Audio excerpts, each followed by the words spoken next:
Hello दोस्तों, तो आज की कहानी है बुढ़िया और उसकी दो बेटियां। गांव में एक बुढ़िया और उसकी दो बेटियां रहती थीं। बड़ी का नाम प्रिया और छोटी का नाम रिया था। उन दोनों बेटियों को बड़े प्यार से पालन पोषण किया था। जब दोनों बेटियां बड़ी हुई तो उनकी मर्जी से शादी करवा दी। उन दोनों बेटियों और उनकी माँ को कहीं कोई तकलीफ़ नहीं थी। प्रिया और रिया अपने ससुराल में अच्छे से घुल मिल गई थीं। एक दिन दोनों ने एक बिजनेस शुरू किया। बड़ी वाली का छाते का बिजनेस था और छोटी वाली का पापड़ का। सब कुछ अच्छा चल रहा था। उसकी माँ दोनों बेटियों से बहुत प्यार करती थी। कभी बड़ी वाली के यहाँ रहने चली जाती थी तो कभी छोटी वाली के यहाँ। प्रिया और रिया भी आपस में बहुत प्यार करती थीं। एक दिन बहुत तेज़ धूप निकली थी। उसकी माँ प्रिया को याद करके रोने लगी, जिसका छाते का दुकान था, क्योंकि कुछ दिनों से ठीक से नहीं चल रहा था। उसकी माँ भगवान से बोलने लगी कि आप बारिश क्यों नहीं कर रहे हो। बारिश हो जाएगी तो लोग छाते खरीदना शुरू कर देंगे। मेरी बेटी का जो धंधा है धीमा हो गया है और अपना परिवार कैसे चलाएगी। इतनी बात बुढ़िया ने कहा कि चमत्कार हो गया और बारिश शुरू हो गई।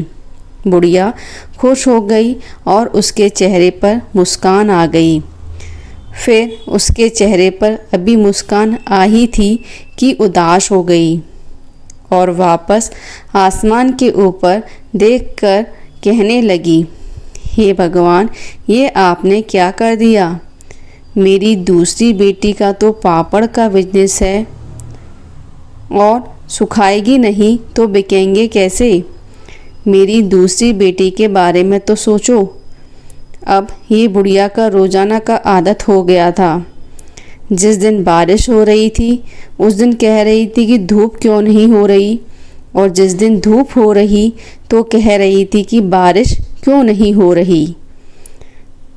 अगल बगल वाले देखते तो बोलते कि ये बुढ़िया तो पागल हो गई है, दिन भर अपनी बेटियों के रोती रहती है।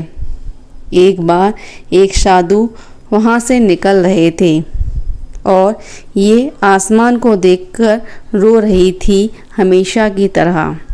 साधु ने पूछा कि क्यों रो रही हो, तो लोगों ने कहा कि आप इनके चक्कर में मत पड़िए, ये हमेशा रोती रहती हैं।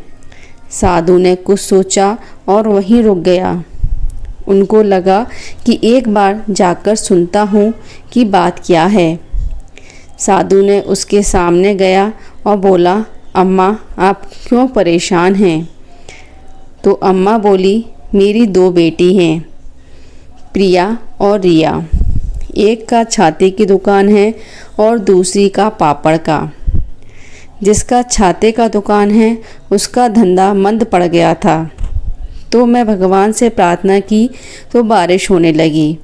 फिर मुझे दूसरी बेटी की याद आई जिसका पापड़ का बिजनेस था। अब पापड़ गीले हो जाएंगे, धूप नहीं निकलेगी तो सूखेंगे कैसे। साधु ने उसकी बात बहुत ध्यान से सुनी और कहा, बहुत आसान तरीका है। जिस दिन बारिश होने लगे उस दिन उस बेटी के बारे में सोचिए जिसका छाते का बिजनेस है, और ये सोचकर खुश रहिए कि उसके पास में पैसा आ रहा है। उस दिन अपनी बेटी दूसरी बेटी के बारे में मत सोचिए। जिस दिन धूप निकले उस दिन अपनी उस बेटी के बारे में सोचिए जिसका पापड़ का बिजनेस है। उस दिन उस वाली बेटी के बारे में मत सोचिए जिसका छाते का बिजनेस है। अम्मा को साधु की सारी बातें समझ में आ गईं और उसके कही हुई बातों पर चलने लगी और खुश रहने लगी। तो आपको ये कहानी कैसी लगी? अच्छी लगी हो तो वीडियो को लाइक, शेयर और सब्सक्राइब करना ना भूलें और कमेंट में कमेंट करके बताएं कि आपको इससे क्या सीख मिली। Thank you.